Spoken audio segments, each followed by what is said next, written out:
तो आज की जो कहानी है उसका नाम है स्कूल का भुताहा बाथरूम। ये एक लड़के की कहानी है, एक नए स्कूल की और एक ऐसे राज की जो एक आईने के पीछे छुपा हुआ था।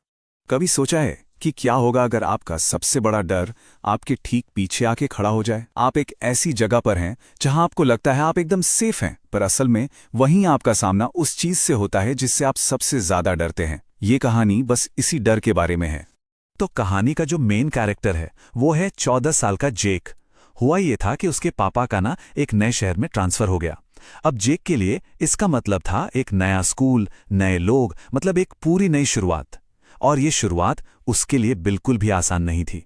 अब देखिए जेक की प्रॉब्लम क्या थी।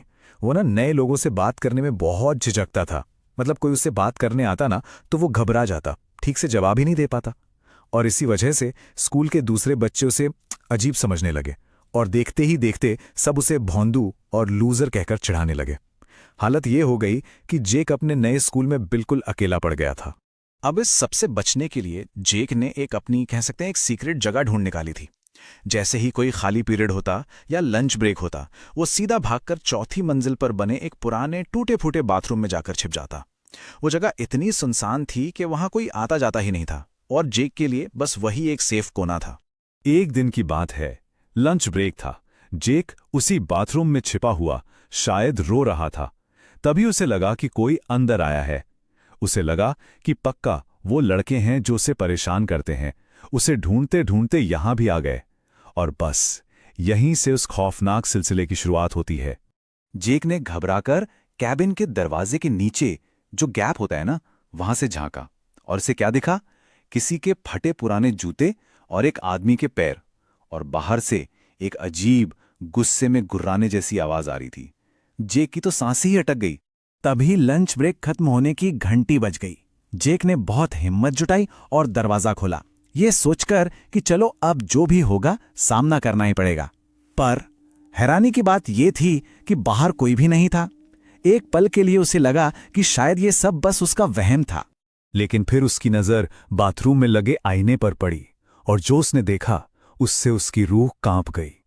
आईने में उसे साफ दिख रहा था कि उसके ठीक पीछे कोट पैंट पहने एक बूढ़ा आदमी खड़ा है।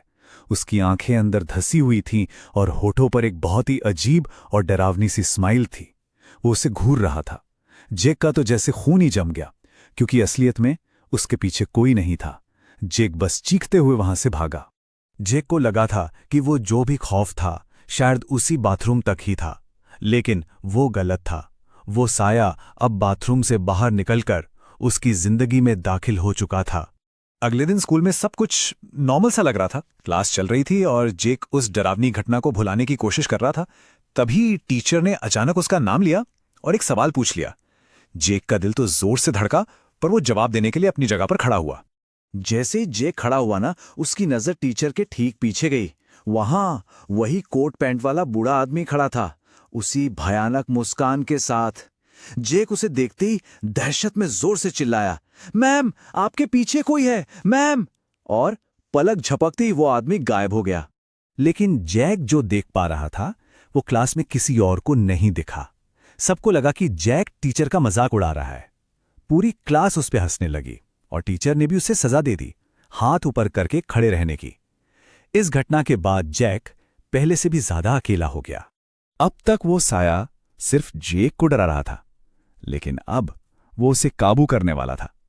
जेक का गुस्सा अब उसका अपना नहीं रहा था। जब सारे बच्चे जेक पर हंस रहे थे ना, तो अचानक उसे बहुत तेज गुस्सा आया। इतना गुस्सा कि उसकी आंखें लाल हो गईं।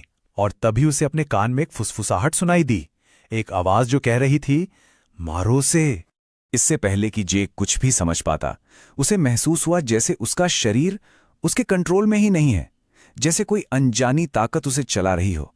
उसके हाथ अपने आप उठे और उसने क्लास के सबसे बदमाश लड़के क्रिस की आंखों में अपनी उंगलियां घुसा दी। बस क्लास में तो अफरा तफरी मच गई। जेक को सीधा प्रिंसिपल के ऑफिस ले जाया गया। उसने प्रिंसिपल को सब सच बताने की कोशिश की कि कैसे कोई उसे कंट्रोल कर रहा था, लेकिन प्रिंसिपल ने उसकी एक नहीं सुनी। और तभी वो गुस्सा फिर से लौट आया। जेक ने अचानक प्रिंसिपल का गला पकड़ लिया और उसे दबाने लगा।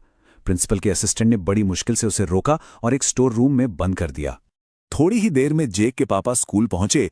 वो प्रिंसिपल से बात कर ही रहे थे कि स्टोर रूम से एक जोरदार धमाके की आवाज आई। जब सब लोग भागकर वहां पहुंचे तो देखा कि दरवाजा टूटा पड़ा है, चपरासी घायल है और जेक वहां नहीं है। चपरासी ने बस कांपती हुई उंगली से सीढ़ियों की तरफ इशारा किया। जेक के पापा भागते हुए ऊपर गए और वहां उन्होंने जो देखा वो दिल दहला देने वाला था। जेक चौथी मंजिल के उसी बाथरूम के आईने के अंदर खींचा जा रहा था। उसका आधा शरीर शीशे के अंदर जा चुका था। उसके पापा ने पूरी ताकत लगाकर उसे बाहर खींचा। जेक बेहोश हो चुका था। जेक को फौरन अस्पताल ले जाया गया। जब उसने होश में आने पर पूरी कहानी बताई, तब जाके प्रिंसिपल के असिस्टेंट ने स्कूल का एक ऐसा खूनी राज खोला जिसे सुनकर सबके होश उड़ गए। उसने बताया कि करीब 2 साल पहले स्कूल में एक प्रिंसिपल थे, नाम था रॉजर। बाहर से देखने में वो बहुत अच्छे लगते थे, लेकिन असल में वो एक नरभक्षी थे, एक कैनिबल जो स्कूल के मासूम बच्चों को उसी चौथी मंजिल के बाथरूम में ले जाकर मार देते थे और फिर उनका मांस खाते थे। तो हुआ ये था कि 2 साल पहले प्रिंसिपल रॉजर को काम पर रखा गया। कुछ ही महीनों के अंदर स्कूल से बच्चे गायब होने लगे। फिर एक दिन रॉजर को रंगे हाथों पकड़ लिया गया, बच्चों को मारकर खाते हुए। आखिर में पुलिस ने उसे उसी चौथी मंजिल के बाथरूम में मार डाला और तब से उस जगह को हमेशा के लिए बंद कर दिया गया था। अब जाके पूरी कहानी समझ में आई। हुआ ये था कि हाल ही में स्कूल मैनेजमेंट ने रेनोवेशन के लिए उस बाथरूम को फिर से खुलवाया था। उन्हें क्या पता था कि प्रिंसिपल रॉजर की वो खूंखार आत्मा उसी बाथरूम में कैद थी और दरवाजा खुलते ही वो आजाद हो गई। इस पूरी घटना के बाद स्कूल में पूरी चौथी मंजिल की शुद्धि करवाई गई।